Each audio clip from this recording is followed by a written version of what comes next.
Wa mvua hizi. Wewe malaki. Au dada. Samani bwana. Samani kidogo. Ukaangukia nyasi.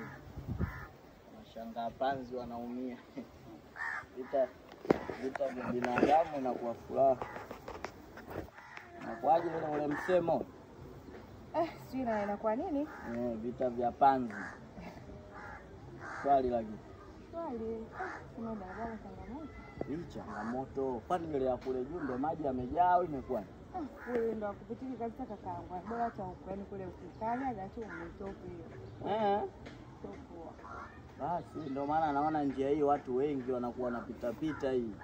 Hasa mimi mtaani chini tu hapo. Mtaani kabisa mimi chini tu hapo. Kwa hiyo mimi nikitoka hapa ni kupita hivi kwenda hivi na kwa kama njia yangu ya kawaida. Ndio maana mimi nimeizoea hii. Unaishi mtaani? Mimi naishi mahali hii. Kuna sehemu moja unaona bati lipo la peke yake la blue. Pale mbele. Yaani ukiliangalia hivi unaona mimi si mtu wa kipekee. Kumbe ile bati la blue ndo unapoishi. Ndio pale napoishi. Mimi mtu wa kipekee. Alafu sasa nimechisha. Unasikia? Tuondoe usumbufu kidogo na kila mtu sasa hivi anawahi kwenye mitikasi yake. Mimi kaja naye ndo kama utojaa. Mimi siombi namba ya simu. Naomba nikupigie na nikutumie message hapa. Yaani kwa namna hiyo naomba tu nikuambie ambacho nikichukua namba nitafanya. Umeona bwana? Mimi sio mtu wa kusema napindisha hivi. Mimi mtu nimenyoka. Wizi hapa. Hivi unakuitaga nani? Naitwa Momo.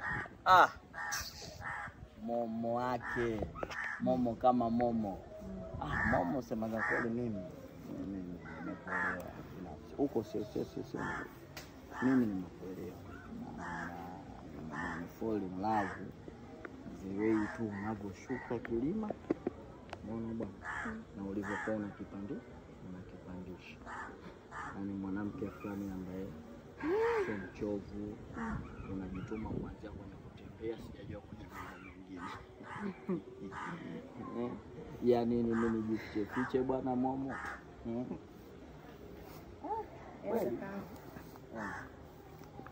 Kwanza mimi nilikuwa nakutafuta sana, yani kwa natamani sana nikutane na wewe.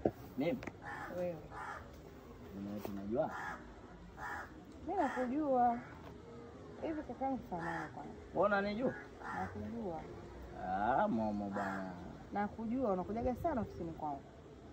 Ofisini kwako? Sema kwa sababu ya nini ile tunakuwa tuonani, ila mimi nikikuangalia na kuona. Wewe una ofisi gani? Sijui kwangu. Hivi kwa unataka kuniambia ni huu umri uliokuwa nao kweli? Ndio, yani hivi kitu gani kwanza kinakufanya ununue zile dawa? Dawa gani? Wewe upo kwenye ofisi gani? Niko pale pharmacy. Pharmacy. Bana unaonekana kabisa mkaka smart.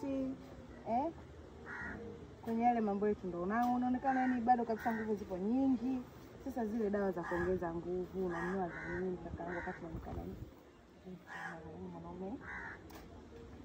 Wewe ndo unaniuziaje? Nilikuwa nakutafuta sana. Uliponiambia unaishi nyumba pale basi la blue. Sasa hivi ndo nimejua.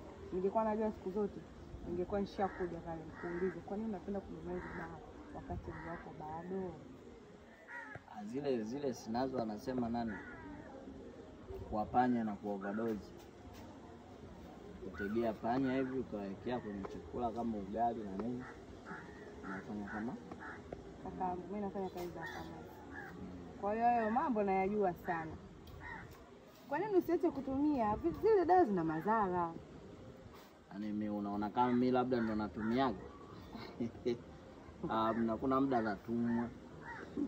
Hata alikutuma nani kwa nini asije? Ndio kila siku yani nahisi unapokujaga pale. Kwa mwanamke ndo nakuja. Kwa sababu unaweza kukaa siku 3, siku 4 hujaja. Ila kuna siku nilifuliza siku 2. Siku 2. Ndio. Ndio mkaka na shida gani? Famasi ya hapa kwa Mpogwa. Kakaangu mimi nafanya kazi pale. Unapokuja kila siku mimi nakuhudumia. Na sijui labda nikiwaga hofu na kujaga mimi sielewi.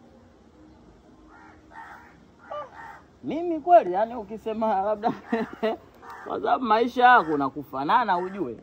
Kakaangu mimi nakujua vizuri hadi ongea yako naijua. Kwa hiyo kakaangu yani kwa tabia yako hiyo ya kununua dawa. Na ulivyokuwa unaniambia mimi unanitongoza sijui unanipenda. Kwa kweli mimi hapana. Siwezi kuwa na mwanamume ambaye anabusi. Mimi mwenyewe nataka kwenda dakika 90 na zizidi ziongezeke. Sasa hivi kwa dakika 25 dakika 10 mimi nitaweza. So kama atumia una lolote yani wewe hizo dawa unatumia labda tu nikushauri punguza hata kutumia zile dawa zina madhara sana kwa sababu uko mbeleni ndio utakuwa wewe kabisa. Kakaangu kwa makini, mimi ushauri wangu ndio huo tu. Karibu dukani kwetu, karibu tukuhudumie sana. Tunawapenda wateja wetu kwa wote. Kumbe na nyinyi hamnaga siri kama bodaboda. Mimi nakushauri tu kaka.